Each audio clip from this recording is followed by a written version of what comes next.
Peace, family. You already know, Conjure Queen is here. Happy Sunday, fun day. Yo, I don't know if you guys been feeling the freaking energy of this sun, but yo, this sun is giving some different type of downloads and frequencies. I'm telling you, like, this sun that we have now is pushing out more UV rays, more DNA activations. Like, son, there's a reason why they didn't want us in the house, so they didn't want us outside since 2020, because I feel like there's been like a major shift. Those solar flares, cosmic alignment, Mercury retrograde ended a couple of days ago, so it's like all of the energy is kind of just flowing in synchronicity now. And I feel like any type of blockages or stoppages, if that's a word, I'm making it a word right now, that's been going on in your life, understand that things are about to flow smooth sailing for you. Right? Like, this is a download for people who's been kind of feeling a little bit delayed. I know that Mercury retrograde been making us all feel a little crazy, but the good thing is, right, like, if you've been feeling a little bit set back, Mercury retrograde was put to kind of make you like analyze all of your missteps and all of the lessons that you probably like overlooked. Mercury retrograde is like medicine, you feel me? Like, if you don't take that time to really dig deep and to look into the subconscious mind and to analyze how your mind works, because Mercury works with the mind, you feel me? Like, everything is mental, the universe is mental, all is mind. Now we coming through where our mind is more clear, it's more focused. It's like, all right, cool, like, so this is what I need to do. And the energy of this sun, not to mention, like, yo, we are approaching Cancer season. Shout out to my Cancers. I know we still in Gemini. I love my Geminis, you feel me? But the summertime is, it's about to be lit out here. I'm telling you, every time the summer solstice comes, you already know it's about to be a huge shift. And look at the sun. Like, right now, it was mad sunny out here. I'm out here in Fort Greene Park in Brooklyn right now. And I just gotta say, like, if you have not tried to get these downloads from the sun, like, really do some sunbathing. Allow your third eye to be opened more with this sun energy. Like, I'm telling you. You feel me? Soak your feet in some grass and some soil. Really do some grounding at this time, because I'm telling you, these downloads and these ascension symptoms are going to be so freaking crazy. Like, a lot of people out here might be feeling like they're going crazy because their dreams might be crazy. They might be start seeing and hearing and feeling things they never felt before. And so I'm just here to let you know that you're not bugging, son. Like, you're not going crazy. The truth of the matter is your spiritual body is aligning with your physical body. And so, like, yes, you might hear ringing in the ears. Yo, this girl wildin'. You might get ringing in the ears. You might get, like, let's say your vision might start playing tricks on you, so to say. Like, you might start seeing things in the corner of your eye. You might start feeling chills or tingles on the top of your crown. This is your crown chakra opening up so that you can receive the divine information that's coming to you. Like, your feet may start tingling, which basically means that you need to do some more rooting and grounding, and to actually, like, plant your root in the soil of the earth, right? Like, because you can't ascend if you don't have a strong foundation. So you got to make sure that all of your chakras are aligned at this time, because if they're not, then you're going to feel the blockages in your body being recalibrated, and it may feel very uncomfortable for you, especially if you're not used to these type of shifts and downloads coming into your body all at once. You feel me? Fairy Eclipse says, I felt random chills yesterday. It was crazy. Son, I'm telling you, Fairy Eclipse, like, a lot of people are going through this, but they don't understand why they're going through it, and nobody's really talking about it like that. So I'm just here to pretty much let you know that you're not bugging out, you're not going through anything, you're not sick. Like I always say, make sure that you're hydrating yourself, because people underestimate the power of water. You cannot survive 3 days without water. You can go months without food, but you need water. Like, we are aquatic beings, feel me? Like, before we even came here on the surface of this earth, we were in water. We had gills. This is why, honestly, I believe that, mermaids are real. Think about it. All of the the slaves and the people who jumped over the ships or jumped over and killed themselves, right? Like, and they were pregnant and they had these babies.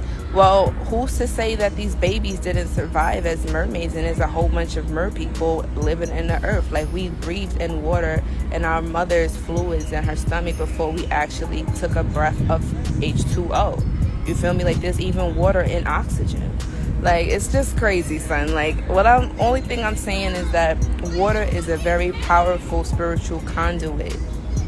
We need spiritual baths. We have to submerge ourselves in water. This is why they held baptism so strongly.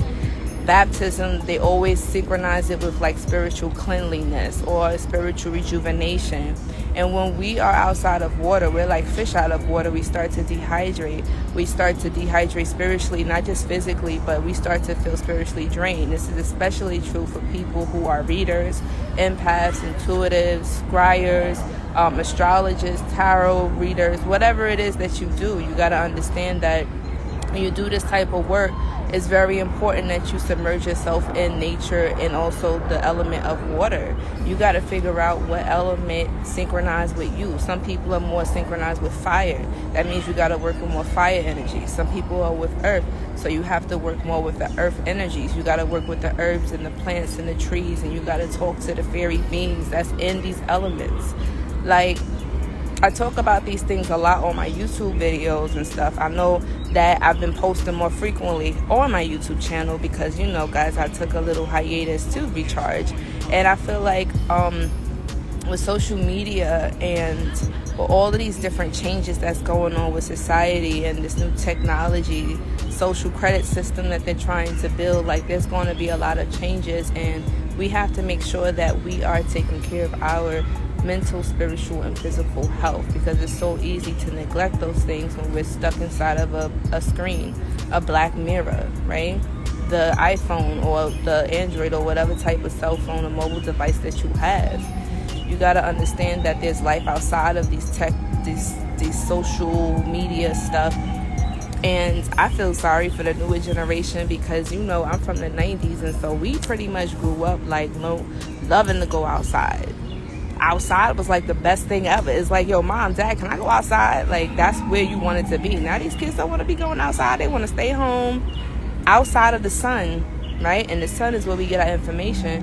And then remember, like, when we're children, we're like sponges and we're soaking up all of that outside energy. So when we were outside playing and we were in the sun and we were getting dark and we were soaking up all those UV rays and downloads, like, all of that stuff, like, it was playing with our DNA, and ultimately now look at the domino effect. Now we are the ones that's speaking and talking about truth and talking about life, right? The elders always tell us, like, yo, these young ones are advancing, and they're super more advanced than the generation before. So every generation after is supposed to be more advanced, smarter, stronger than we are. But if they're not outside and getting these cosmic rays and playing and enjoying nature and getting this information, then there's going to be some type of delays. So it's very imperative that our babies get this sunlight and get this information, and we do too. You feel me? Especially people that are with child, that are pregnant, that are trying to conceive. A lot of the times you need more of the sun, like the sun, the water, earth, fire, all of that. We need those things. They cover the sun in England. JP Mooney, you know what's crazy? Somebody told me that, like, in England it's always cloudy. I've never been there, but I've been wanting to go. But that's not the first time that I've heard that England really doesn't have any sun like that, and that's why a lot of the people are very gloomy, very depressed, very down, very like monotonous, and it lacks like that lively life energy. So that's crazy you mention that. Marcus Brown says, the ringing of the air happened to me yesterday. It hit me hard with my earphones and it was louder than my music. I'm telling you right now, a lot of us are going to start to get those ringing in the ears, in both ears, or sometimes it just be one, right? Like, there's going to be a lot of things going on, tingling on the surface of the skin. And also, guys, make sure that you're exfoliating. It's very, very important that you do like sugar or salt scrubs to get the dead skin off your body. That's also synchronized with shedding old layers, shedding skin, letting go of things. because the human body is so intelligent that it will bring up all of the debris and all of the unwanted waste inside of your body, and it'll bring it to the surface, so that way you can release it and shut it off. But sometimes we need to help the body a little bit by actually scrubbing those dead cells off, right? That's genetic information that's no longer needed. Now, why would you want to hold on to junk? Why would you want to hold on to negative or unwanted energy? It's not negative, because negative energy, positive energy, scientifically, negative doesn't mean bad, positive doesn't mean good. Like, that's just something that we've been conditioned to understand. We need both. We need yin and yang energy, darkness and light. And when we only call it in that positive energy, then we're lacking in the shadow, we're lacking in the dark. And when we think about the scales that they talk about in the Kemetic pantheon, when you pass away, and you have to go and weigh your heart on the scale, and if that scale is imbalanced, basically what it's saying is that if you lived a life full of just light, and you never really indulged or felt pain, you never did anything quote unquote bad, or you never did things that were tempting, it means that you really didn't live a life, because you have to understand pain before you understand pleasure. You have to go through certain trials and tribulations in order to gain lessons and blessings. You feel me? And so if you live your life, let's say, just doing evil and you never did any good, then of course that's an imbalance too, because you only delve so much into your shadow, into the dark side, but you haven't really found peace, right? Like, there's goodness in people who are bad, and there's darkness in people who are good. And the truth of the matter is trying to find the balance between the two and not shunning one or the other. Now, I'm not sitting here saying okay, you should be out here being bad, but no, it's more so right, in the Christian Bible, they always tell us that we have to avoid temptation, that we're not supposed to indulge in things that bring our physical body pleasure. But think about it, right? If you study Buddhism, before Buddha went on his journeys, he spoke to one of the priests that he looked up to, and he was like, I want to be a priest just like you. And the priest told him, he said, listen, you have to sin first. You have to know what it's like to go through these temptations, so that when you do become a saint, you won't digress and go back, because you won't be missing anything. You want to indulge in these things, in the temptations of the flesh.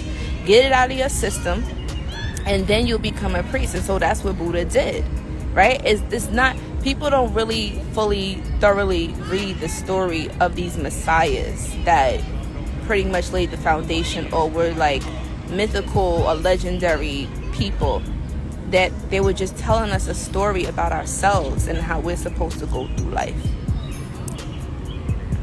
And I'm surprised that my internet service is good, because usually in this park it'd be crazy.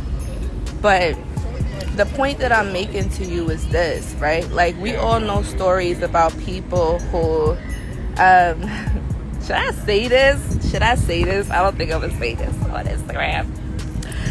But, we know some people who, let's say, they really didn't get a chance to enjoy life. They just played everything by the rules. They never really got a chance to indulge and be a little bad, right? And so, they end up, let's say, getting married and having kids early, and then they really be tempted to live another life. They'll always be miserable, wondering what else was out there, what if I should have explored the world and stuff like that, because they really didn't get a chance to live a little, right? Somebody said say it. Nah, because I don't know, I don't want to be promoting certain lifestyles, but I'm gonna just say it, right? This is what they say. Human beings are natural sexual creatures, right? And when we are in our sexual prime, or I ain't gonna say prime, when our sexual yearnings are growing, we're teenagers, right? Our body turns on, the Kundalini energy activates, and we want to fulfill those sexual needs. Now, granted, I'm gonna give you an example of two different people. We're gonna just make this a story, right?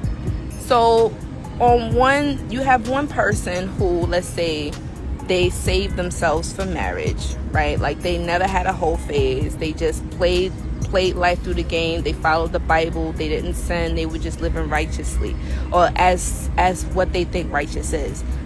They meet their man, they get married, have kids, and you know, like, that's the only sex that they ever gonna have, and now they have nothing to compare that to, and now they're having affairs and messing around because they never really had a chance to have that whole phase. Now let's look at the other person.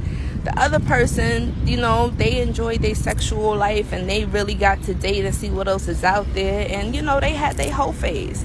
And so now they older, they got that whole phase out of their system, so now they're more serious about life. They experienced a life, they made a lot of mistakes, and know now they're like, all right, you know what, I lived that city, that crazy club life, I had my whole phase. It's like, all right, cool, now it's like, I know what I want, because they shopped around.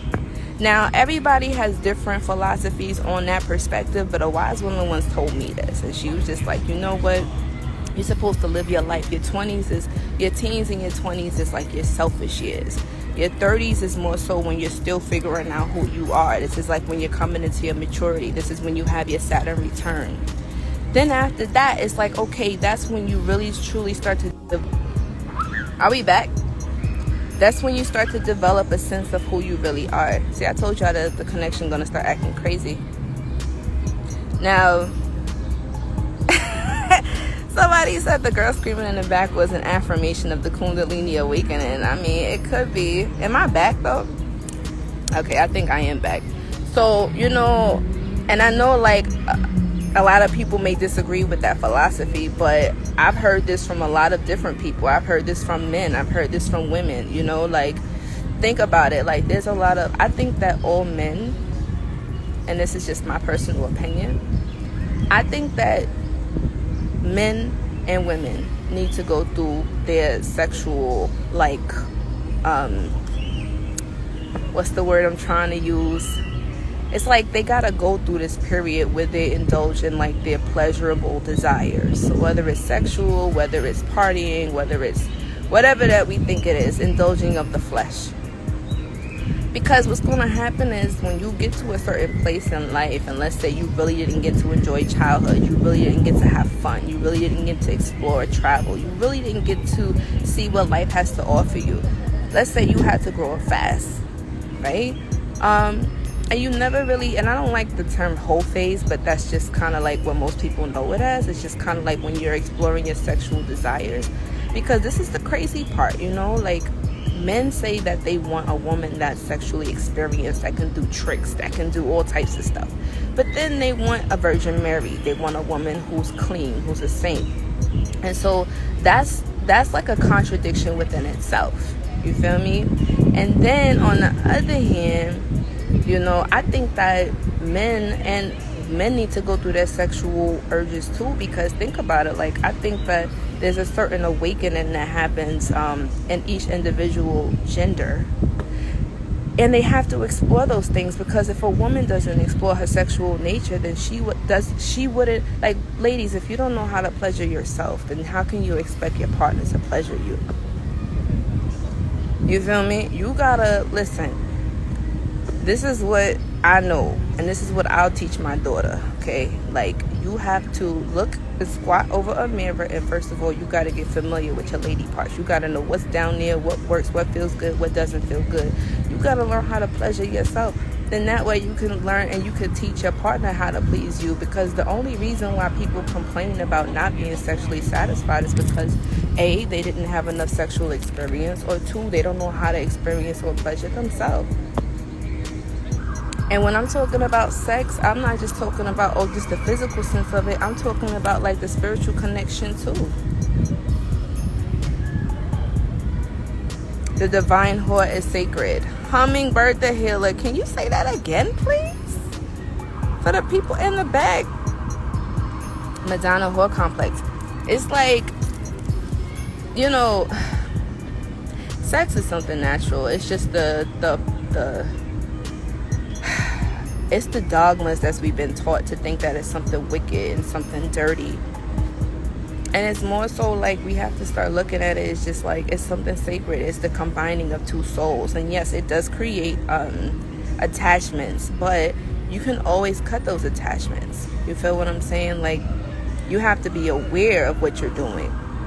Now, when you become spiritually aware, and that's the funny thing about awareness, it's like they say ignorance is bliss. When you're young and you don't know any better, it's like the universe really doesn't like clap back and bitch slap you like that. But when you get older, the universe no longer gives you hints and nudges and, you know, babies you. It just kind of like shoves you and be like, all right, you need to know better than this. You already experienced these things. So there is somewhat of a protection for people who don't know any better. But that timeline actually runs out, so they can't get away with murder forever, figuratively speaking.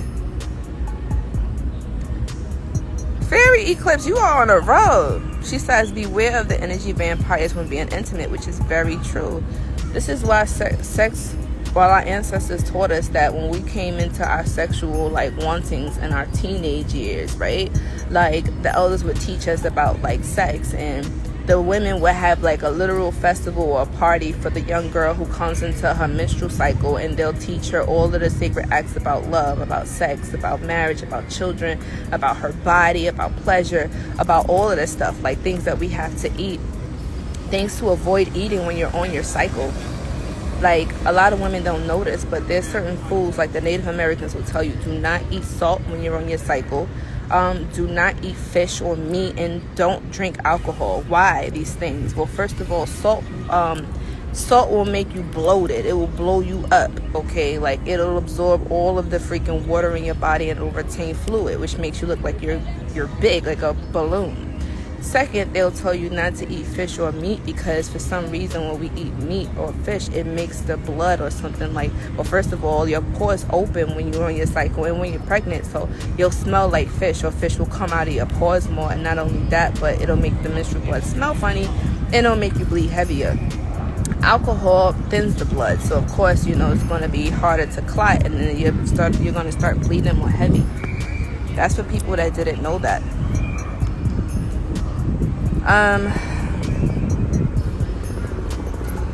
But you know, I'm probably even gonna upload this on the YouTube platform for people that that's on my YouTube. If you don't have my YouTube family, make sure you subscribe. I'm gonna probably go live a little bit later and talk about some things, but let's see. But I'm just gonna try to enjoy the rest of this nice weather. I feel like I talked about a lot today. We talked about sex, we talked about nature, we talked about Ascension symptoms. I gave y'all a lot of gems today, so please watch this back, do your own research, and see if this resonates with you. But make sure, guys, before I leave, I just want to say this.